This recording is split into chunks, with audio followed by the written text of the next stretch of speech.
Please don't forget to subscribe, like, comment, and share. Help us grow this beautiful community.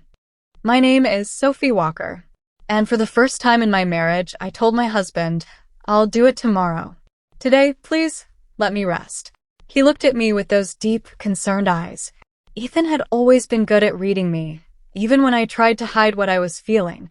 But that night, I was too tired to pretend. Tired of carrying the weight of a secret I never asked for.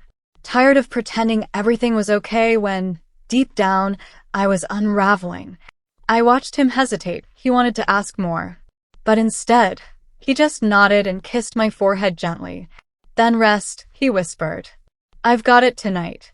I wanted to cry. Not because he said the right thing, but because he meant it. Ethan always meant it. And that made hiding the truth from him so much harder. As I lay in bed that night, I stared at the ceiling. My heart raced with guilt. I had planned to keep the secret just a little longer, just until I had everything ready, but I wasn't sure I could.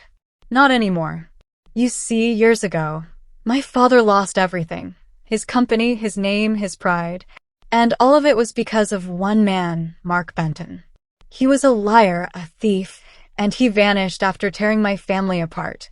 When I found out recently that Mark had resurfaced under a new identity and was now working with the same firm Ethan was consulting with, I broke.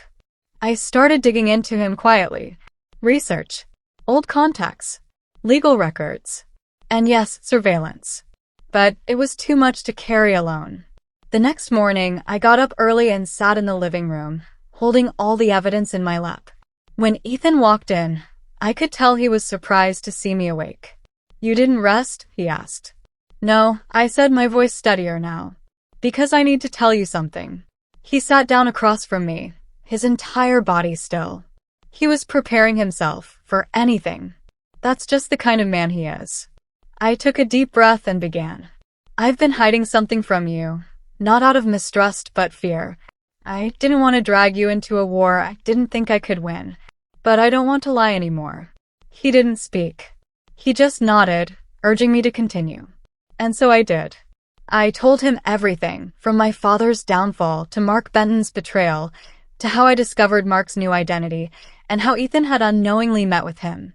Ethan's expression turned from confusion to disbelief, then anger. Not at me, but for me. Sophie, you were trying to protect me? Yes, I said, swallowing the lump in my throat. But I can't do it alone. I'm tired of pretending this isn't haunting me. He reached for me, pulled me into his arms. I didn't fight it. I leaned into him, my face against his chest, the steady beat of his heart grounding me. You're not alone, he whispered. Not now. Not ever. And for the first time in weeks, I felt a piece of myself settle. I looked up at him, my voice softer now, but full of something new, strength. I'm ready to face him, to make this right. But I need you beside me. I'm not going anywhere, he said. I kissed him then, slowly, deeply. It wasn't just passion. It was relief, gratitude, and the heat of two people reconnecting after too long apart.